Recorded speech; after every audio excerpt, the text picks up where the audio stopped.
About 20 years ago, the Fraternal Order Police recognized that there were uh, agencies out there that needed representation but weren't large enough to stand on their own financially or have the experience in order to represent themselves. And so what was done was the Fraternal Order Police created Division of Labor Services to provide services to those smaller units so that they could stand on their own, have their own determination, represent themselves in collective bargaining, and have people come in who had the experience, the knowledge, and the know-how to effectively collectively bargain with their employers, especially in cases where employers took advantage of the small size of the units and their lack of experience and their lack of financial stability. We come in with our resources, and it was a complete game changer because now the tactics that employers were using to try and bankrupt these smaller units and force them out of union membership were no longer working. The smallest bargaining units we would work with, we would like to see between 5 and 10. Have we represented smaller units? Yes, we have. The issue there is the collective bargaining is based in the collective, having a union of enough people together that has the kind of influence and power because of the size. There are ways that we can work with those smaller units in combination with others, and it was something that we would absolutely take a look at. We never say no, but we do have to look for solution. And one of the things that I love about our organization is we are solution oriented, and we're going to find a solution one way or the other. The way these things are structured, the way it would look and come together would be a department of officers would join the Fraternal Order Police. They would either join an existing local lodge or form a local lodge. Once they do that, the next step would be they would either form an independent association that would become certified through the state labor board to become their own union, or that lodge that they form or the local lodge that they join would become certified as the union. And then when that happens, the Division of Labor Services will come in and sign a service agreement with the local lodge or that association, and in the name of that association or the lodge, provide all of the union services, everything that would be required. Negotiating the contract, meeting with management, having labor management meetings, filing grievances, arbitrating those grievances. In the negotiations process, if there was an impasse, we would take that to interest arbitration, which also includes providing all of the expert analysis, expert testimony, and all of it is covered under one monthly fee. The way it works with field reps is we have field reps throughout the country. As the state grows, initially we would have our field reps that live in existing areas outside of Minnesota would come in as needed. As the membership grows within the state, we would then have the resources. We would actually bring someone in full time who actually lives in the state. And the candidates to do that would either come from within our existing base or someone that the state members know or familiar with and has the experience that we can then train in the way we do things at the Fraternal Order Police, who would then take over.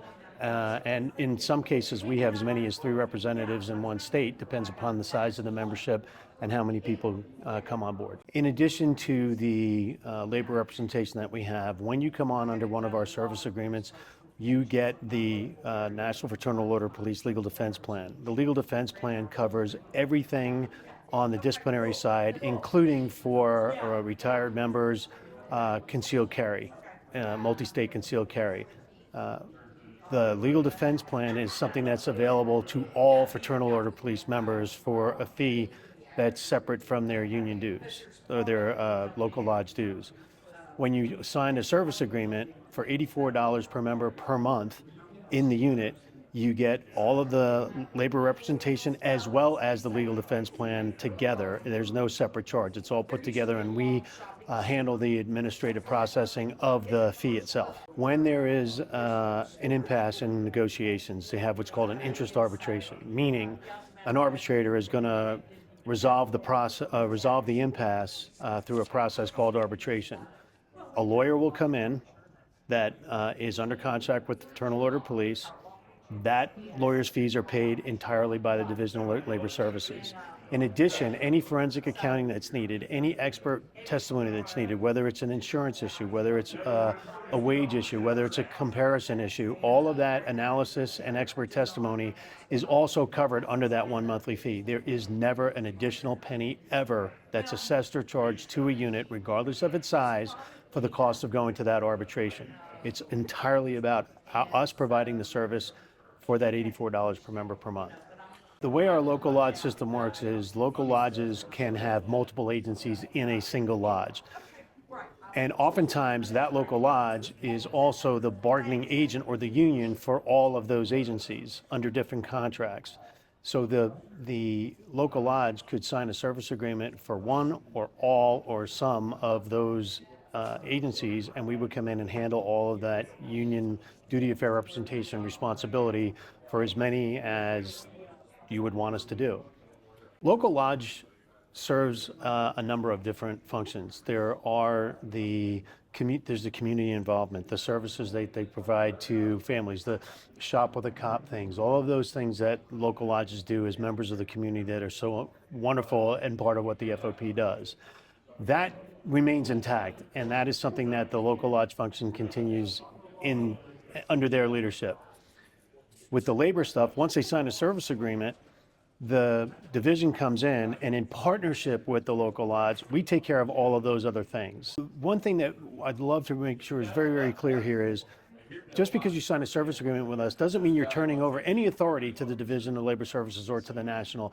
The local lodge entity maintains its autonomy, maintains its authority, maintains its relationship with its members. We simply come in and take care of all the heavy lifting on the labor side of the things that involve collective bargaining, grievance filing, labor board proceedings, all of that. The lodge maintains its authority and its autonomy.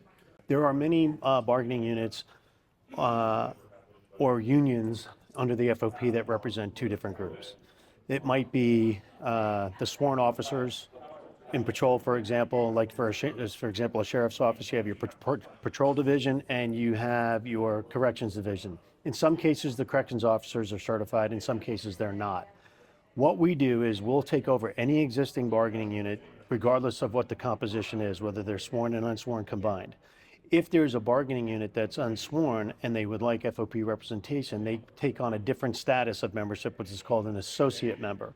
Once they're associate members and they're paying into the FOP as members, we then have the ability to come in and provide the representation for them as if they were actually a certified unit, and we become the service provider for their union as well.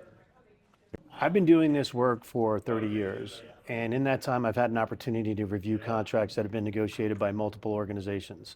I've also had the opportunity to look at legal defense representation of multiple organizations.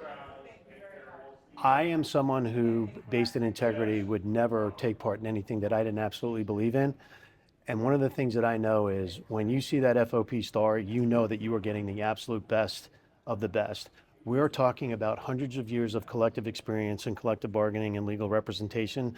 And having looked at all of these other programs and looking at all these other contracts, the reason why we are doing the work that we're doing so well and with so many is because we have the best contracts, and I'll stack them up against any other organization's contracts. We have had organizations that have chosen, in some cases, to go union shopping and will leave because they think the grass is greener, and they always come back because we have the best of the best because they're cops representing cops. They know the job, they know what's required, they know the life that police officers live, and they know what the needs are. We represent officers to the best of our ability, and as a result create the best possible contracts and have the best legal representation that's out there, and we'll stack it up against anybody.